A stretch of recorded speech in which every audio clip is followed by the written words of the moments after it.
உலகளாவிய இறக்குமதி வரிகளை அதிகரிப்பதற்கு தனக்கு காங்கிரசின் அனுமதி தேவையில்லை என அமெரிக்க ஜனாதிபதி டொனால்டு ட்ரம்ப் தெரிவித்துள்ளார். சர்வதேச நாடுகளிலிருந்து இறக்குமதி செய்யப்படும் பொருட்களுக்கு 15% புதிய இறக்குமதி வரியை அறிவித்த போதே அவர் இதனை குறிப்பிட்டுள்ளார். HNB ஃபைனான்ஸ் நிலையான வைப்பு. இப்போது 60 மாத நிலையான வைப்புகளுக்கு 14% கவர்ச்சிகரமான வட்டி. உயர்நீதிமன்ற தீர்ப்பினை சவாலுக்கு உட்படுத்தி அமெரிக்க ஜனாதிபதி டொனால்டு ட்ரம்ப் இவ்வாறு புதிய சுங்க வரிகளை அறிவித்துள்ளார்.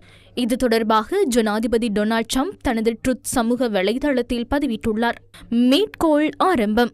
அமெரிக்க உயர்நீதிமன்றத்தினால் நேற்று வெளியிடப்பட்ட வரி தொடர்பான தீர்மானத்தை முழுமையாகவும் விரிவாகவும் ஆராய்ந்ததன் பின்னர் அந்த தீர்மானம் அநீதியானது மற்றும் அமெரிக்காவுக்கு எதிரானது என்பது எனது கருத்தாகும். பல மாதங்களாக ஆராய்ந்ததன் பின்னர் அமெரிக்க ஜனாதிபதி என்ற வகையில் உலகம் முழுவதிலும் உள்ள நாடுகளுக்கான 10% இறக்குமதி வரியை உடனடியாக நடைமுறைக்கு வரும் வகையில் 15% அதிகரிப்பதற்காக இதன் மூலம் அறிவிக்கின்றேன். தற்போது சட்ட ரீதியாக அனுமதிக்கப்பட்ட மற்றும் பரிசோதிக்கப்பட்ட 15% வரையில் வரி அதிகரிக்கப்படும். எமது மிகவும் அமெரிக்காவினை மீண்டும் சிறப்பானதாக மாற்றுவோம் எனும் செயல்முறை மேலும் முன்னோக்கி கொண்டு செல்லப்படும். முன்னெப்போதும் இல்லாத வகையில் மிகவும் பிரம்மாண்டமான முறையில் இது முன்னெடுக்கப்படும்.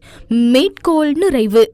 இதுவரை விதிக்கப்படாத வரிச்சட்டத்தின் கீழ் வரியை அதிகபட்சமாக அதிகரிக்க எதிர்பார்ப்பதாக அமெரிக்க ஜனாதிபதி டொனால்டு ட்ரம்ப் தெரிவித்துள்ளார். இதற்கு காங்கிரசின் அனுமதியை பெறுவதற்கு சுமார் 5 மாதங்களுக்கு முன்னர் புதிய கட்டண அறவீட்டு முறையை நடைமுறைப்படுத்துவதற்கான சந்தர்ப்பம் இதன் மூலம் கிடைக்கின்றது. இந்த 15% வரி எப்போதிலிருந்து நடைமுறைக்கு வரும்?